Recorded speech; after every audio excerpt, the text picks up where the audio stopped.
adalah era baru kehidupan modern. Mereka yang pegang ini. Ketika dunia Islam sudah semakin lemah dan melemah, puncaknya adalah keruntuhan Daulah Utsmaniyah. Dan sebelum Daulah Utsmaniyah di Eropa sudah masa pencerahan, Renaissance. Dan mereka sudah berhasil mengembangkan teknologi mereka. Ini disebut dengan era 1.0.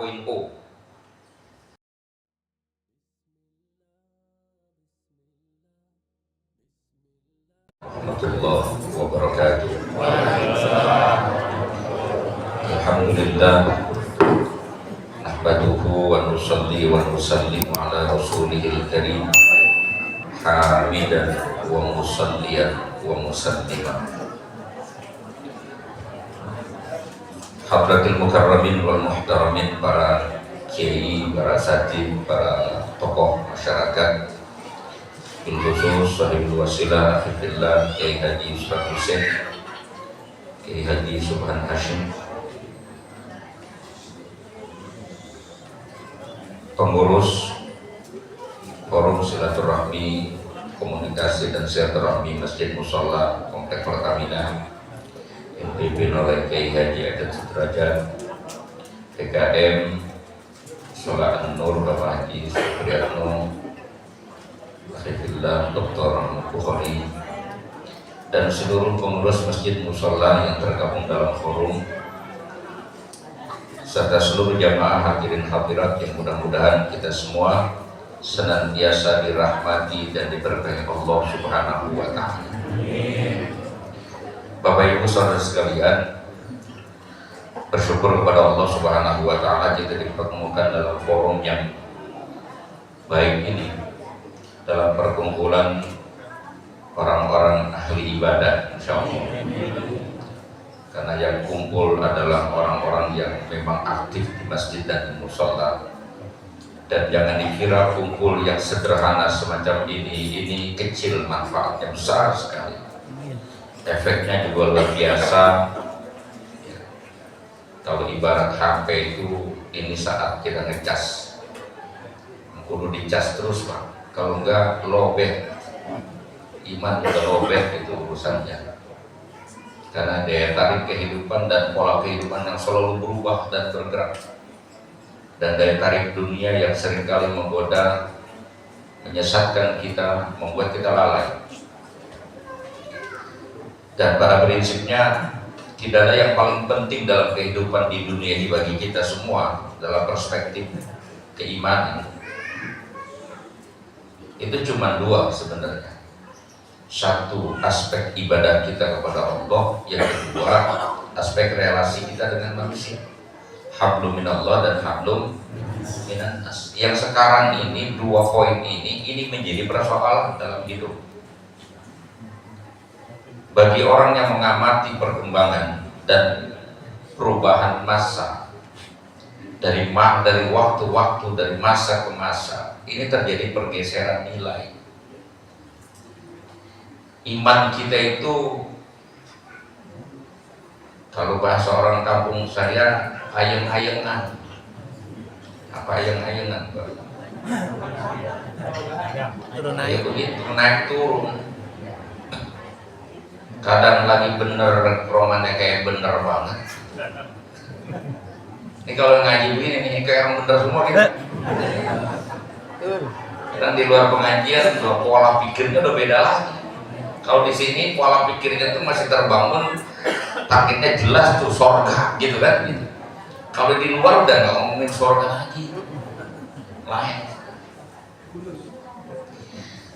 Apalagi dominasi kehidupan sekarang kan terkendali, jadi dikendalikan oleh pihak lain. Sehingga keislaman kita itu kelihatan hari ini Islam tuh ada di masjid, Islam ada di musholla, Islam ada di pesantren, Islam ada di madrasah. Tapi di pasar, di jalan, di kantor, nyaris Islam tuh hilang. Ini saya maksud dengan pergeseran, dan ini yang melemahkan kita kaum muslimin dalam percaturan global. Dulu umat Islam nggak banyak, sedikit, tapi mampu melumpuhkan dan meruntuhkan kekuatan besar. Tapi setelah umat Islam banyak hari ini, ya kata Nabi, antum kathirun walakinnakum gutha ka gutha'is sayl. Nanti di masa itu kata Nabi, jumlah umat Islam itu banyak, tapi banyaknya kamu tidak lebih bagikan buih di lautan. Kenapa? Kita tidak ajab memegang agama, tidak ajab betul, tidak istiqomah dengan prinsip agama kita. Ini kalau saya meminjam istilah orang Pandeglang nih, ini bahasa kerennya namanya the structure of existence. Bahasa Pandeglang atau bahasa mana? Kadang-kadang kita yang ustaz-ustaz ngaji kudu punya juga istilah-istilah begitu biar nggak kelihatan ketinggalan banget begitu. Padahal mah boleh ngapalin berapa lama.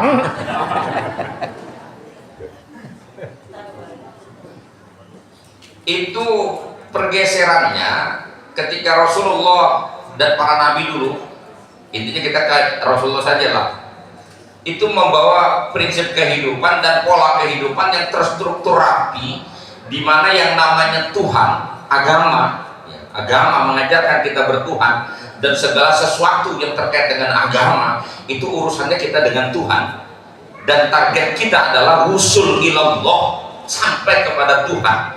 Ya istilahnya kita sederhanakan bahasanya, kita ingin mendapatkan ridho Tuhan sehingga kita akan ditempatkan di tempat yang Allah ridho, itu sorga. Mau kan Bu? Mau, semuanya mau sorga. Benar. Itu nomor satu itu. Semua yang terkait dengan Tuhan, yang terkait dengan agama, praktek-praktek agama itu ada di skala prioritas dalam hidup. Sehingga kemudian di sana tercermin dari perilaku orang yang mengamalkan agama, berani berkorban apapun untuk mencapai itu. Ketika berhadapan dengan orang-orang yang tidak suka dengan kaum muslimin, menyerang kaum muslimin, bangkit orang Islam dengan semangat jihadnya. Yang dipertaruhkan bukan lagi cuma sekedar mengorbankan waktu, tenaga, pikiran, harta, nyawa sudah taruhannya, siap. Karena yang ditarget jelas, yaitu Allah, ridho Allah. Baru prioritas yang kedua, manusia. Kita mesti membangun relasi yang baik dengan sesama manusia. Tuh bahasanya kita harus silaturahmi, menyambung komunikasi. Dan memang di situ nanti diukur baik buruknya Islam kita. Khairun nas anfa'uhum linnas, sebaik-baik manusia orang yang hidupnya banyak bermanfaat bagi orang lain. Artinya ada nilai kemanusiaan yang diajarkan oleh agama, dan Islam punya istilah sendiri. Ada idiom dalam Islam namanya silaturahim, hubungan kasih sayang. Relasinya berdasarkan prinsip kasih sayang, menumpahkan sayang kita kepada sesama, memberikan perhatian kita kepada sesama, bukan dengan kata-kata tapi dengan perilaku yang jelas. Memberikan kemanfaatan, berguna hidup kita bagi orang. Betapa beruntungnya orang kalau dia mati, orang kehilangan dia karena ingat dengan kebaikan-kebaikannya, sehingga tanpa disuruh orang dengan sukarela mendoakan dia. Betapa sialnya orang yang hidupnya tidak manfaat bagi orang lain, dia mati aja lah nggak tahu orang. Disebut namanya, masih hidup. Pernah dengar begitu? Saking kagak ada peranannya. Dekat rumah si Anu masih hidup dia. Allah yang lebih apes lah, kan saking jahatnya sama orang. Begitu dia mati, orang syukuran, boro-boro mati didoain orang, masih hidup aja disumpahin mati sama tetangganya. Karena saking tidak berguna, bahkan dia mengganggu. Ibnu Hajar al-Asqalani sampaikan, khaslatani la syai'a afdal minhuma al-imanu billah wa naf'al muslimin. Dua perkara, tidak ada perkara apapun yang lebih utama diberikan dua hal ini. Yang pertama adalah iman kepada Allah, yang kedua memberikan kemanfaatan kepada manusia. Wa haslatani la syai'a akhbatu minhuma asyirku billah wa durru lil muslimin. Dua perkara yang tidak ada apapun lebih buruk dibandingkan dua perkara itu, yaitu kemusyrikan dan mengganggu sesama. Poin nomor 2 bicara Tuhan, bicara manusia. Yang ketiga baru karya manusia. Ini manusia berkarya dan karya digunakan bermanfaat untuk apa? Menopang kehidupan, membawa kemaslahatan. Bahkan yang paling tertinggi adalah digunakan sepenuhnya untuk mengabdi kepada Allah Subhanahu wa Ta'ala. Baru yang ketiga, alam keempat, alam semesta, kelimpahan yang Allah beri ini sepenuhnya kita gunakan sebagai sarana menuju kepada Allah. Ini yang kemudian membuat Islam mampu mengalahkan seluruh kekuatan apapun di dunia ini. Sampai perang salib 200 tahun Pak, kurang lebih perang salib itu dalam beberapa angkatan. Semua kekuatan yang ada di Eropa turun menyerbu kaum muslimin. Simbolnya adalah penguasaan Baitul Maqdis. Gagal mereka. Akhirnya para pemikir itu berpikir apa sesungguhnya amunisi terkuat kaum muslimin sehingga dengan kekuatan dan cara pun nggak bisa dituduhkan kaum muslimin itu. Mereka pelajari itu. Dan dari perang salib yang mereka kalah dan tidak berhasil agendanya, mereka pulang tidak dengan tangan kosong, tapi mereka pulang dengan oleh-oleh yang sangat berharga. Mereka baca ini semua dan mereka terapkan di negeri mereka. Cuman saat diterapkan dia nggak bisa bawa Islam karena di sana udah ada agama lain. Tapi pada kenyataannya berbenturan sehingga ada konflik antara kaum rohaniawan, kaum agamawan dengan kaum intelektual. Itulah yang kemudian kita tercatat dalam sejarah seorang ilmuwan populer Galileo Galilei dihukum oleh pihak gereja. Tapi ini tidak bisa terbendung intelektual manusia. Sebagaimana di Islam itu intelektual berkembang. Dan mereka kembangkan. Ternyata berhasil mereka mengembangkan. Inilah era baru kehidupan modern. Mereka yang pegang itu. Ketika dunia Islam sudah semakin lemah dan melemah, puncaknya adalah keruntuhan Daulah Utsmaniyah. Dan sebelum Daulah Utsmaniyah di Eropa sudah masa pencerahan, Renaissance. Dan mereka sudah berhasil mengembangkan teknologi mereka. Ini disebut dengan era 1.0. Mama tahunnya 3G. Itu ada urutannya tuh 1.0, 2.0, 3.0, 4.0, sekarang 5.0. Itu semua ditandai dengan perubahan era kehidupan. Dan karena memang doktrin agama tidak nyambung dengan ide-ide intelektualitas, akhirnya di sana berkembang paham sekuler namanya memisahkan agama dari ruang publik. Dikaplinglah agama itu kemudian, tapi yang berkembang itu tidak terbendung, itu namanya kekuatan intelektual manusia berkembang terus. Mereka mampu mengembangkan teknologi dari mulai mesin industri, mesin uap dan sebagainya. Dan dari situ dimulai era penjajahan. Masuk 2.0 ditemukannya listrik, sampai kemudian ditemukannya komputer, 3.0 ditemukannya internet, 4.0 ditemukannya digital, dan sekarang 5.0. Nah, pola kehidupan ini berubah. Agama tidak lagi menjadi penting. Bahkan penggagas sekularisme di Eropa itu, salah satu tokohnya itu yang nama Nietzsche itu mengatakan God is dead, Tuhan sudah mati. Makanya kita nggak khawatir Pak, serbuan dari dunia barat, mas santai aja Pak, itu gereja udah nggak laku.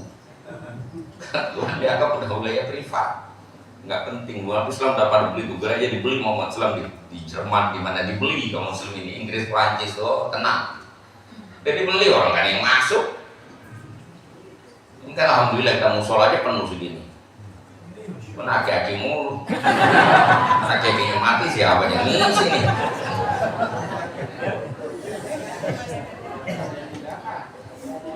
Jangan sama lagi kayak dia gitu. Nah ini saya bilang tadi berubah, struktur kehidupan berubah. Karya manusia sekarang itu menempati urutan pertama. Betapa hidup manusia hari ini sangat bergantung kepada teknologi. Ngaku atau nggak ngaku Pak, hari ini hidup kita tuh selalu betul-betul mengandalkan itu. Ibu-ibu masak itu sekarang kalau listrik mati kelimpungan. Betul? Gak masak tuh bini. Mandi juga kagak, harus diputus. Gimana airnya nggak keluar? Dan yang paling nyata sekarang tuh HP tuh. Itu HP udah kayak Tuhan hari ini.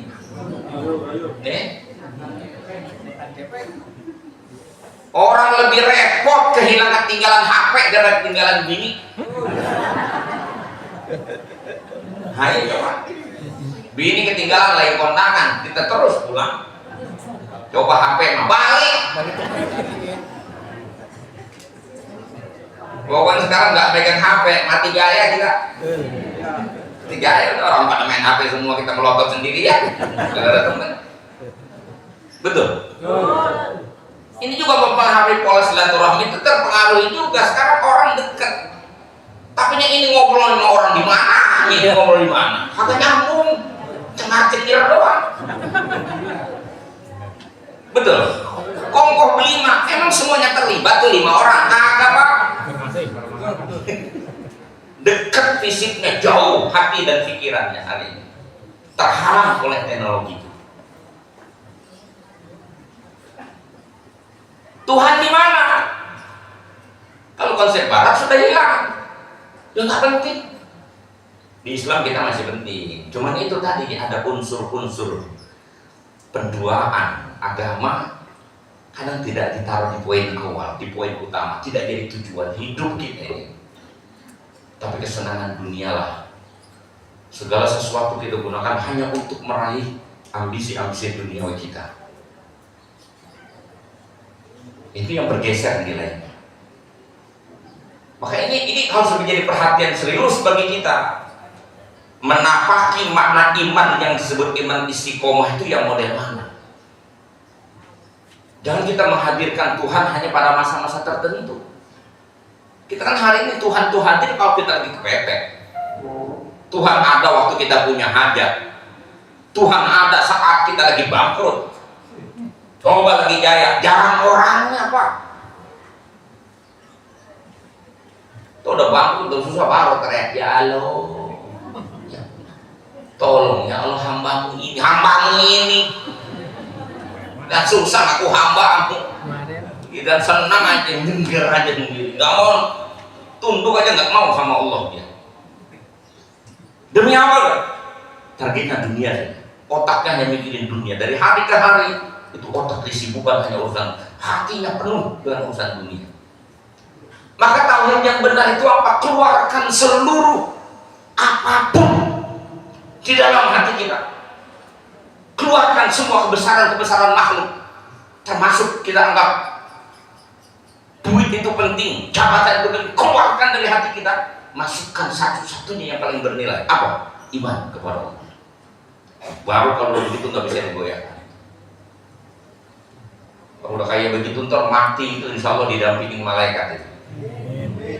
Ayatnya begitu. Innal ladzina qalu rabbunallahu tsumma istaqamu tatanazzalu alaihimul malaikah alla takhafu wa la tahzanu wa abshiru bil jannati allati kuntum tu'adun. Sesungguhnya orang-orang yang mengatakan Tuhan kami adalah Allah, lalu dia istiqomah dengan prinsip itu, maka saat kematiannya Allah turunkan malaikat untuk mendampingi dirinya, dan malaikat itu sambil mengabarkan kepada dia, bergembiralah kamu dengan surga yang Allah janjikan.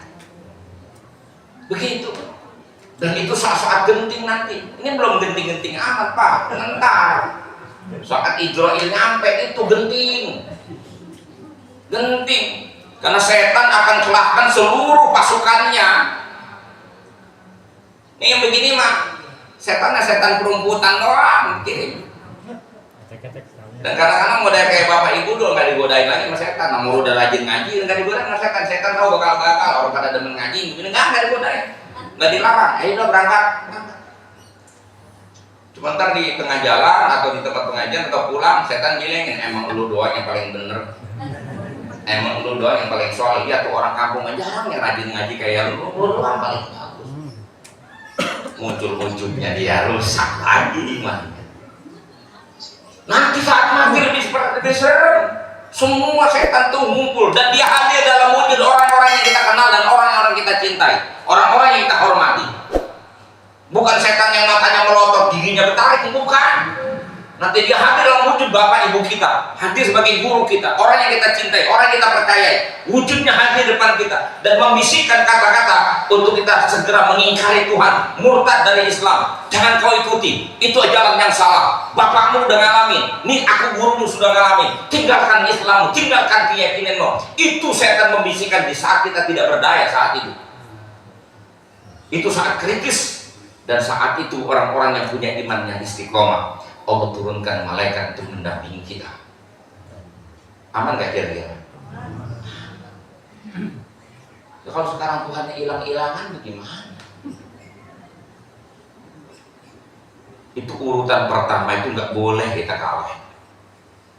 Jadi kita pentingnya ngaji, pentingnya hadir senantiasa ke masjid, ke musola, kumpul dengan orang baik. Itu poinnya di situ. Karena tetap itu menjadi tujuan utama hidup kita. Karena bicara dunia dan seluruh kesenangan dunia ini semua penuh dengan tipu daya. Yakin nggak? Yakin.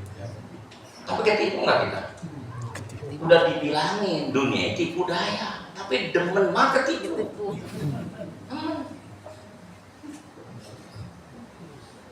Entah udah tipu, baru sadar.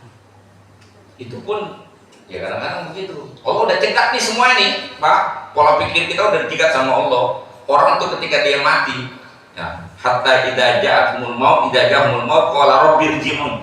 Ya Allah, kembalikan lagi kami ini ke Rempoa, apa namanya? Keranji. Balikin saya ke Keranji ya Allah. Mau ngapain? La'alli an a'mal sholihan fi ma taraktu. Mudah-mudahan saya bisa melakukan apa-apa kewajiban yang dulu pernah kami tinggalkan. Kata Allah, kalla innaha kalimatun huwa qailuha. Ngomong doang. Itu mau ucapan kemarin gue berkali-kali juga ngomong begitu. Kemarin waktu bangkrut ngebilangnya begitu. Kalau udah pulih lagi, dia mau rajin ngaji, mau rajin sedekah, duit kan kamu dibuat nyawer lagi kayak kemarin gitu. Begitu usahanya pulih lagi, dia ngancelan aja lagi. Kemarin main bola mulu, kakinya ke batang, sampai patah. Itu sakit, dia bilang, ya Allah sembuhkan penyakitku, udah habis ini maka udah baik, udah kagak mau main bola lagi, mau ke masjid aja, mau ke musola, mau ngaji aja dah.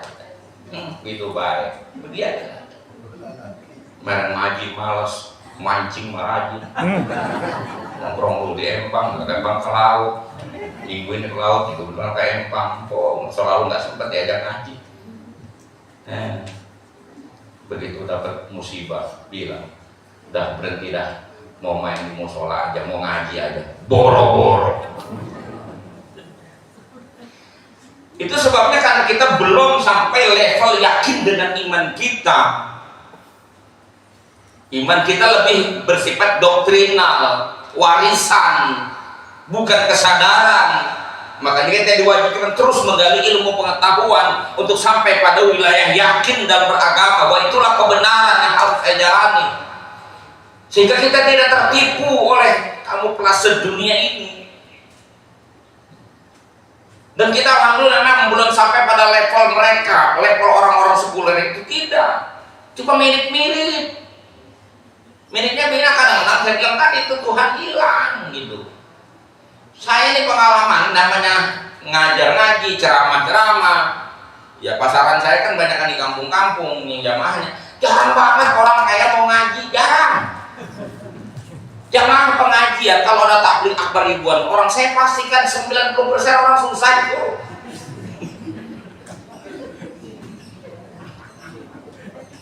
Makanya kalau di sini nih orang-orang kaya pada ngaji begini, saya punya jempol cuma 2 nih. Saya angkat dua-duanya jempol saya orang sini. Top. Amin. Kalau orang susah mulu ya, orang susah mau kemana? Mau kemana duitnya kagak ada. Udah, paling enak ya ngaji udah. Ada snacknya gratis. Ambil dengerin Ustaz ngomong gitu. Oh, pas punya duit, dapat gusuran tanah sepetak kayak gue hilang petang hidungnya. Tipu daya dunia. Begitu modelnya. Sehingga lemah kita dengan tipu daya dunia. Iman kita padanya tergusur juga. Makanya banyak orang yang benar keluar dari Islam, ya, murtad bahasa agamanya, atau tidak sampai level murtad. Tapi itu tadi, agama tidak lagi penting. Yang penting hanya urusan dunia sudah. Prinsip hidupnya sudah bergeser. Apa bahasa itu? Emang berislam kudu ngaji mulu, ibadah mulu, kan kita butuh duit.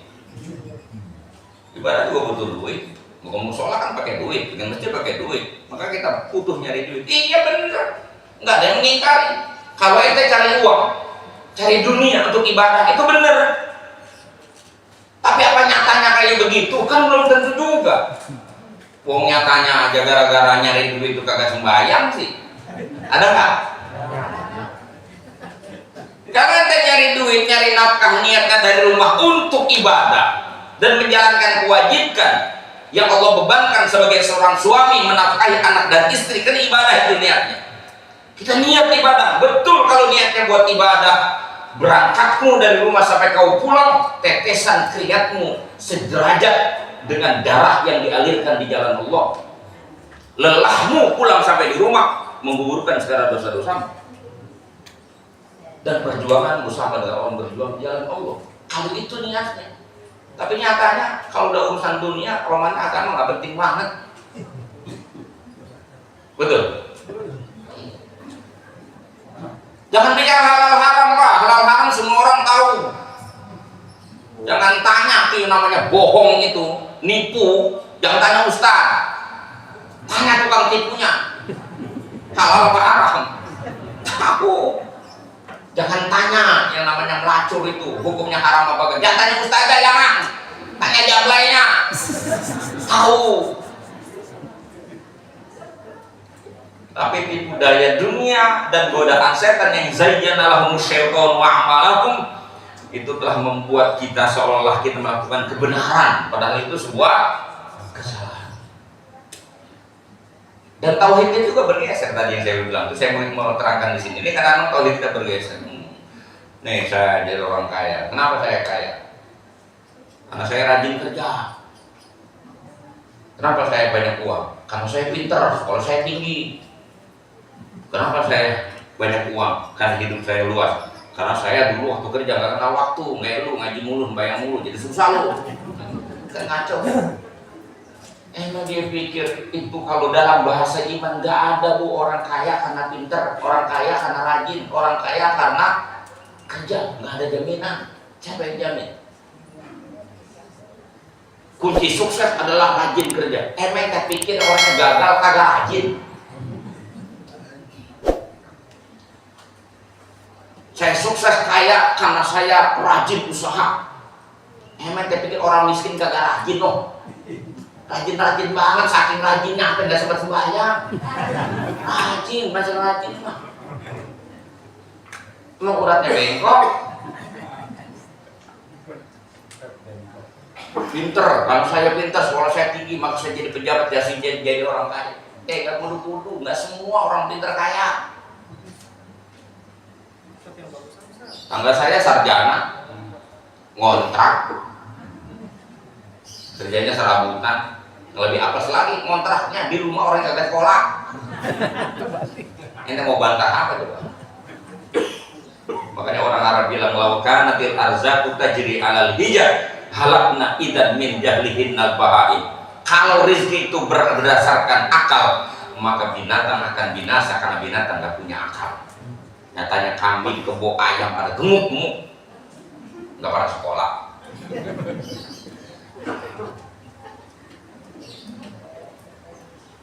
Wah saya ente kerja, tapi ente kurang ulet kerjanya.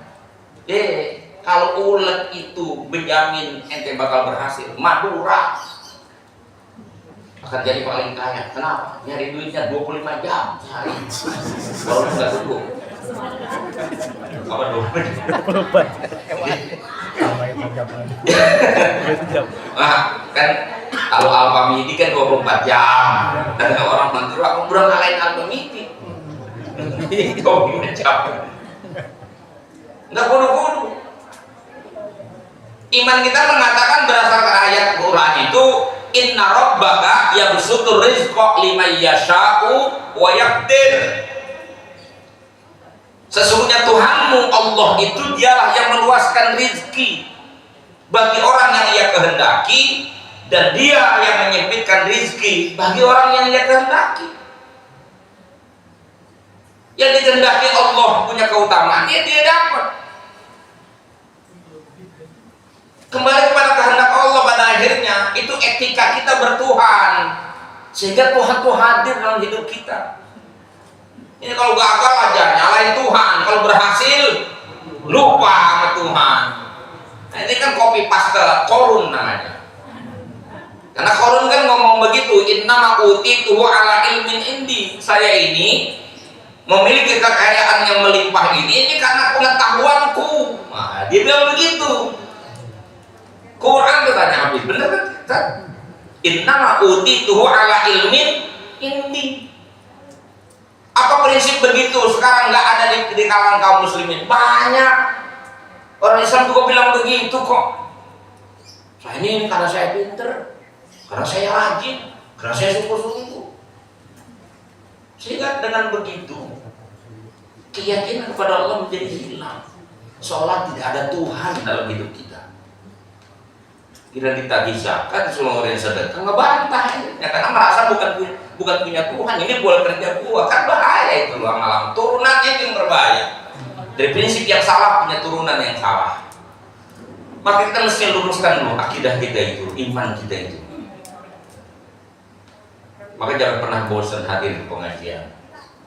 Walaupun kita nggak dapat banyak, nggak dapat bisa langsung pintar, enggak, paling tidak maknanya ngecas aja dulu Pak. Memperbaiki pemahaman pelan-pelan, meningkatkan keyakinan kita.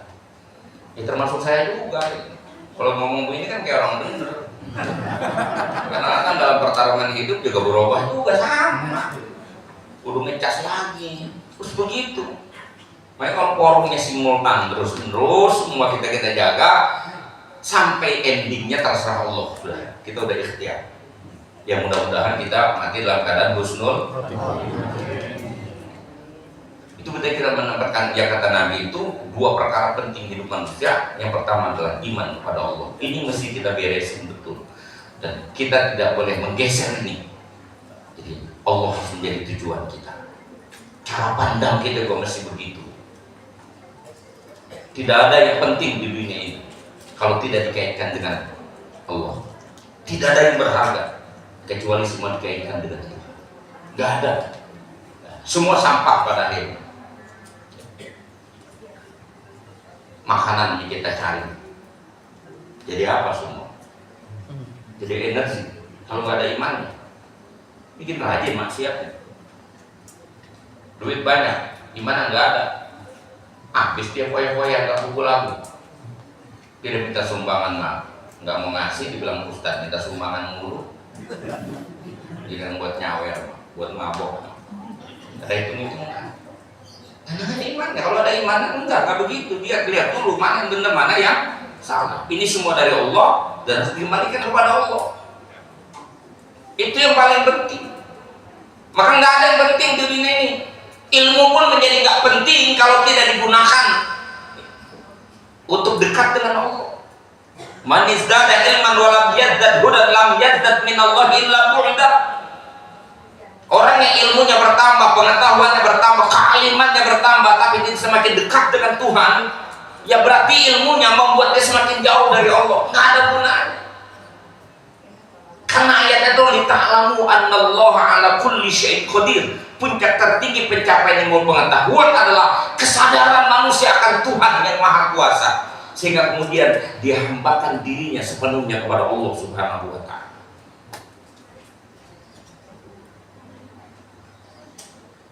Saya ngomong kayak orang serius ini.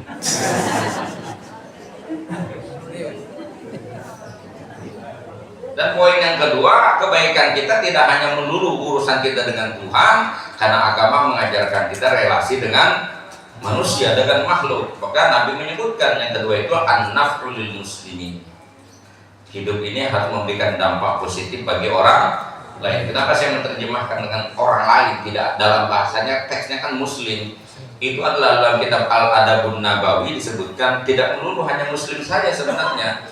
Karena misi kehidupan manusia ini, umat Islam ini, agama yang kita peluk ini, karakternya rahmatan lil alamin. Jadi kebaikan kita pun harus dirasakan bukan hanya sesama muslim, tapi siapapun kita jumpai. Agama kita rahmatan lil alamin, kita pun hadir sebagai sosok manusia yang bisa memberikan kebaikan buat seluruh alam. Dan relasi kita dasarnya itu tadi, bahasa silaturahmi gak main-main tuh, hubungan kasih sayang. Islam yang punya itu kalimatnya, hubungan kasih sayang, dasarnya karena kasih sayang, bukan kepentingan. Kalau hubungan berdasarkan kepentingan itu rapuh. Coba kita berteman sama orang karena ngarep bisa minjem duit, begitu minjem duit nggak dapat, bubar kan saudara kita, bubar. Ini hari memang ada orang bersaudara bikin komunitas, tapi yang ditargetkan keuntungan materi, keuntungan duniawi, nggak akan ada Pak. Ada ikut ngaji cuma supaya bisa ngawinin, gampang undang. Ada yang begitu, ada ibu-ibu rajin banget ngaji, 2 bulan sebelum ngawinin, majlis mana aja didatengin, supaya gampang nyebar undangan. Habis ngawinin berhenti ngaji, suek kata saya. Ada Bang Ciputat begitu ada.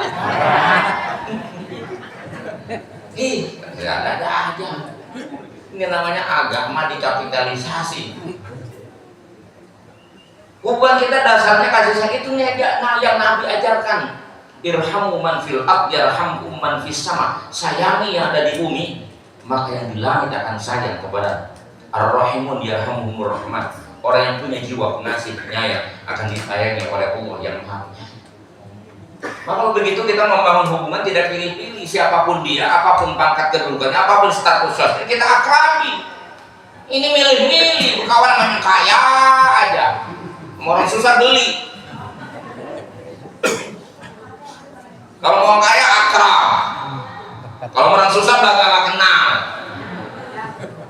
Kemudian begitu, kita sekarang begitu bersaudara. Kalau saudaranya kaya, lebaran tidak kita datengin. Saudara yang susah mah, kampung sebelah, kita nggak tengok. Ada yang begitu ada? Resek. Itu nggak masuk ini, nggak masuk. Kita yang satu ide aja, yang kagak seide, yang tidak sepopulensi enggak lah. Jalin hubungan, jangankan yang satu iman Pak, yang beda iman saja kita disuruh membangun itu yang namanya nilai kemanusiaan, kebersamaan. Kalau bahasa kodim kan damai itu indah. Kalau bahasa Al-Quran wasulhu khair, gitu Pak. Yang saya bilang ini kodim ngambil dari situ kan itu. Wasulhu khair. Damai itu indah. Membangun damai dasarnya kasih sayang. Itu makna silaturahim. Ketika saudara kita salah, kita ingatkan, kita tegur dia, kita ingatkan dia. Begitu dia tidak mau terima, ya udah nggak usah diributin. Masih ada kewajiban lain. Minimal apa? Doakan dia, semoga Allah kasih dia petunjuk supaya menemukan kebenaran, dan kesalahannya semoga diampuni oleh Allah Subhanahu wa taala. Itu karena kita punya kasih sayang. Kita doakan supaya diampuni dosanya dan Allah hantarkan dia ke jalan yang benar. Bukan dikit aja beda, roman udah musuhan kayak mati. Nggak ada kewajiban kita memusuhi orang. Kewajiban kita mengingatkan, menasehati, mendoakan. Itu kewajiban kita, itu namanya silaturahim. Dia susah kita hadir. Kita hadir. Jangan datang lagi orang lagi kaya doang, susah nggak kenal. Makanya katanya jangan ukur temanmu saat kau senang, ukur saudaramu saat kau susah. Siapa yang datang ke rumahmu itulah satu-satunya saudaramu yang benar. Tapi jangan begitu juga. Ada sahabat ngajarin begini caranya. Kalau kita lagi senang, banyak yang minta sama kita, banyak yang ngerembengin kita, banyak yang minta tolong sama kita. Ya anggap saja itu Allah kasih kemudahan kita menyalurkan infak kita buat orang-orang yang membutuhkan. Tapi begitu kita susah nggak ada yang datang, bersyukur juga sama Allah. Kenapa? Mereka tahu kita nggak bisa bantu dia. Alhamdulillah dia nggak datang. Begitu. Coba kalau lagi susah tamu berjejer rumah kita nggak punya. Yang orang ngadu, yang ini ngadu, kita sendiri lagi susah. Nanti kita gentak orang, lu doang, lu juga ngomel kita. Makanya dia datang, alhamdulillah, berarti dia tahu saya nggak bisa bantu. Alhamdulillah. Itu menyonyol entar. Biar gua susah nggak ada yang nongol. Tar kalau kayak gua lihat. Lu nangis darah dulu kan. Udah tahu orang model lu kelirnya. Begitu. Sedikit aja konflik jadi musuh. Mana kasih sayang kita? Ini besok nih mobil kadak nih, hati-hati. Udah biasa aja urusan duniawi kayak begitu. Biasa aja, udah beda-beda. Jadi hidup itu berirama, biarin aja. Dan itu punya namanya berbeda. Udah dari solonya. Ente mau akur semua, nggak bisa. Mau kita lahir dari yang berbeda. Nih saya nih lahir ke dunia. Ini gara-gara bapak saya temennya itu perempuan. Saya lahir. Betul. Ibu lahir ke dunia itu karena ibunya ibu teman hidupnya laki-laki. Dari perbedaan laki dan perempuan ini menyatu, bersatu dalam satu rumah, lahir kita. Maka begitu kita udah gede, udah sadar, udah punya otak, udah punya pikiran, bangun untuk kesadaran bahwa kita memang lahir dari yang berbeda. Jadi kalau menimbulkan perbedaan, tidak mesti silaturahmi kita putus, tidak mesti. Walaupun kita berbeda. Itu semua keniscayaan, nggak ada orang hidup, nggak ada perbedaan, semua beda. Makanya saya dalam nasihat perkawinan juga saya bilang, dan nanti ada aki-aki biasanya ngasih nasihat sama cucunya, Neng, Tong, lu ntar rumah tangga kayak Nyai Amangkong. Ngapa emang? Nyai Amangkong nggak pernah ribut. Bohong, aki-aki. Bohong. Nggak ada orang nggak pernah ribut. Pasti ada ributnya. Ngomong apa yang deh? Jadi kalau semua perbedaan itu jadi permusuhan, di mana kasih sayang kita? Coba kita gugat diri kita masing-masing di situ. Teruji justru kita punya kasih sayang ketika kita berbeda, kita tidak mengembangkan permusuhan, tapi menghadirkan kebaikan. Minimal lewat doa. Keren. Makanya sekali-kali tiru Nabi. Nabi tuh doain musuhnya yang nyakitin. Bapak tahu nggak riwayatnya Nabi doain musuhnya? Bu, Nabi doain Allah menghati qaumi fa innahum la ya'lamun. Itu doa Nabi. Maka kita kalau meniru Nabi sekali-kali doain tuh musuh tuh doain. Tuh tetangga yang suka nyakitin kita doain waktu kita lagi tahajud, doain ya Allah limpahkan kesehatan dan rezeki yang luas bagi dia. Gitu coba bisa nggak kira-kira? Kalau bisa keren, itu namanya punya kasih sayang. Jangan doanya sambil ngeluh ngampus. Lihat deh. Itu namanya nyumpain, bukan doain. Itu nggak punya kasih sayang. Jadi mau makna silaturahmi bukan kita cuma bicara secara verbal, kita dikit silaturahmi itu faktanya kayak apa? Dan kita berbuat bukan untuk mengambil manfaat, tapi kita berbuat menjadi saudara agar hidup kita lebih bermanfaat. Itu yang nggak boleh kita lupa. Jangan mengambil manfaat niatnya adalah memberikan manfaat. Maka kalau begitu relasi antara orang kaya miskin udah gak ada bedanya, sunnah sama saja. Coba kawan turun-turun yang kaya, yang susah turun-turun susah. Ada grup-grupnya. Tidak ada dalam Islam. Islam gak ada negara kasta. Kita semua sawasiyan, sama kita di hadapan Allah. Takwaan kita yang membedakan. Kalau prinsip itu kita pakai dalam berukhuwah, insya Allah utuh persaudara kita. Sesekali berbeda biasa, nggak usah jadi musuhan. Ini diajarkan oleh Nabi kita, silman kotoa, sambung hubungan orang yang memutuskan hubungannya denganmu. Kau berdasar kan Nabi ngajarin. Sambung hubungan orang yang mutusin hubungannya denganmu. Kenapa? Karena nyambung hubungan yang udah ada itu mah biasa, nggak keren. datengin orang yang udah datang ke rumah kita, namanya membalas kebaikan dia, saling kunjung, itu normal. Yang keren itu kita masih mau datang kepada orang yang musuhin kita. Top nggak itu? Asal tebel muka aja kita. Mendisil gengsi kita yang berperan. Malu lah katanya gue yang salah, kalau dia yang salah itu. Gengsi itu yang kayak begitu. Bahkan suami istri aja masih berlaku, padahal satu rumah itu suami istri. Itu kalau bukan karena Allah limpahkan kasih sayang kepada kita yang lebih, udah bubar lama jauh-jauh rumah tangga kita, udah lama rumah tangga kita bubar.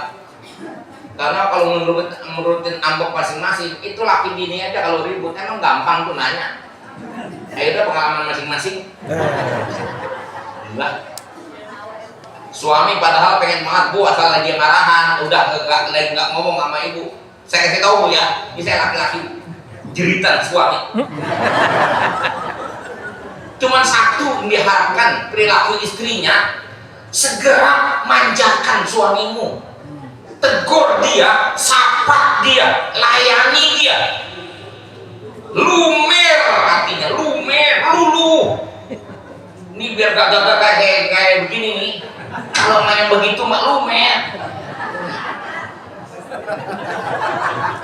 Itu di hatinya ngomong, gue mah nih asal bini gue makan ditanjain juga udah, gue lupa daun nggak ada sudah yang beres segitu doang.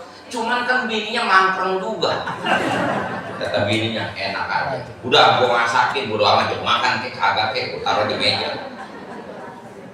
Akhirnya suaminya bikin kesinggung, kata suaminya, emang gue burung dara. Mending makan di restoran daripada makan di rumah. Manjang urusannya. Coba bangun sikap tasamuhnya, beres. Yang salah memaafkan, yang salah minta maaf, yang dizolimi selesai. Dan itu rumah tangga kita karena menghidup satu rumah, yang tiap hari ketemu, ya memang lebih mudah beresinnya. Karena udah 3 hari saling kagak sapa, kan udah pegel duluan itu. Bayangin satu rumah, ketemu ngomong kagak, negor kagak, pegel udah. Secara kejiwaan mental itu udah drop tuh sebenarnya. Itu udah sama-sama pengen ditegur tuh. Akhirnya yang karena serumah nggak sengaja pas kita masuk kamar mandi dia keluar tuh, bini kita keluar. Kita nggak tahu kalau di dalamnya itu dia keluar dan buka pintu, dia keluar, kita masuk, nyenggol di pundak, nyengir, selesai. Nyengirnya itu mukodimah itu entry point. Itu lebih mudah memang kalau di rumah tangga, tapi kalau di masyarakat caranya gimana? Nih forum-forum kayak gini nih menjadi forum penyatu nih. Ini pentingnya tuh. Yang selama ini marahan berbeda, kita ketemu dalam satu majelis, insya Allah. Ketemu. Udah, maafin ya kemarin ya. Iya, coba kalau nggak ketemu lebaran monyet. Ya. Kata dia, musuh gua. Nih, susah ngapainnya. Kudu punya jiwa besar. Maka kata Nabi, silman khata. Yang kedua, wa'fu amman zalam. Maafkan orang yang berbuat zalim kepada. Enggak ada judul namanya dendam dalam Islam. Orang yang pantas dendam itu Nabi Muhammad kalau dia mau.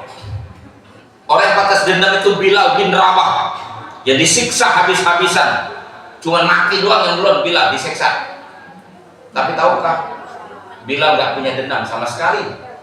Bilal itu setiap kali dia selesai azan diiringi doa, di antara doanya adalah Allahumma hdi Quraisyan wa ati bihim. Ya Allah, berikan hidayah kepada orang-orang Quraisy itu yang dulu nyeksa saya, nyakitin saya. Dia gak ngerti Islam, ya Allah. Hantarkan hidayah kepada mereka, ya Allah. Tuh, coba lihat. Itu yang Nabi ajarin. Makanya kita jadi guru ngaji, jadi ustaz anak-anak emang kudu lapang dada juga ngadepin murid. Lagi ceramah begini tinggal pulang kan sakit hati. Kita kan kudu punya rasa, oh iya, dia lagi banyak punya keperluan mendesak, kalau enggak juga pasti dia duduk di sini, kan begitu. Kalau enggak begitu Pak, ada sakit hati. Ngajar ngaji, kita mah dari mana-mana jauh mikirin, taruh jamaah udah kumpul kita nggak datang, bagaimana rasanya? Gimana nggak enak? Hanya dari mana-mana kita pulang buru-buru datang ke pengajian. Kita pikirin jamaah, tapi jamaah mana ada pernah mikirin ustaz? Model begini, nggak pernah mikirin ustaz. Dia pre-pre aja, nggak ada beban sekali.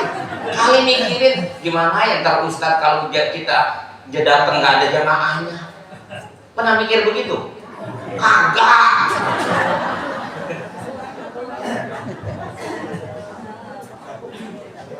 Makanya ustaz dulu lapang dada, memaklumi jamaah. Puasa penutupan pengajian, jamaah kan mikir harusnya. Pengajian libur hampir 2 bulan kan libur. Kadang-kadang bulan Rajab awal udah nutup, Sya'ban awal udah nutup pengajian, nanti buka-buka lagi udah ujung sawah 2 bulan. Kan dipikirin 2 bulan, Ustaz gak ada pendapatannya dari mana? Udah pikirin. Kan pikirin orang mah, jangan diliburin aja, pikirin. Double. THR. Lo kan Ustaz selama libur ngaji ngojek. Biar punya dong rasa empati dan kasih. Dia punya pikiran jadi orang.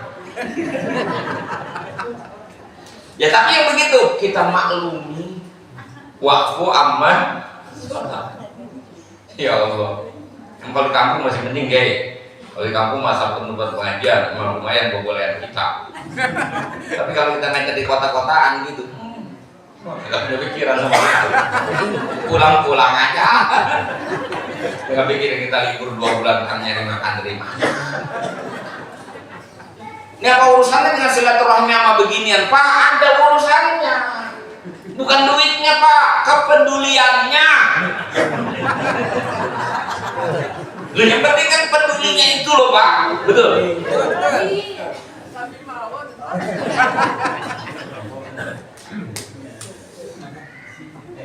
Dan yang terakhir, wa'ti amman harama, memberilah kamu kepada orang yang tidak suka memberi. Ini bikin berat aja ini urusan. Kalau memberi kepada orang yang sudah memberi kita, gampang, dia datang ke rumah kita bawain makanan. Wajar kalau kemudian kita datang ke rumah dia juga bawa membalas kebaikan, normal. Belum keren itu mas standar. Yang keren itu saudara yang paling tetangga, yang paling sumur-umur nggak pernah bagi. Kita selalu kita bagi.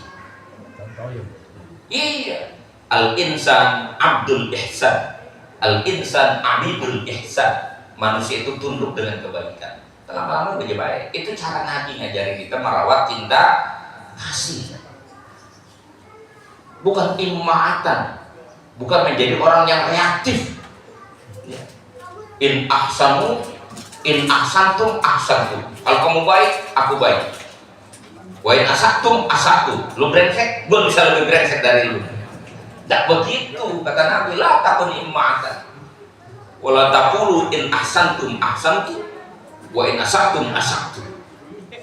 Jangan kau bilang kalau kau baik, aku baik sama kamu. Kau sopan, aku segan.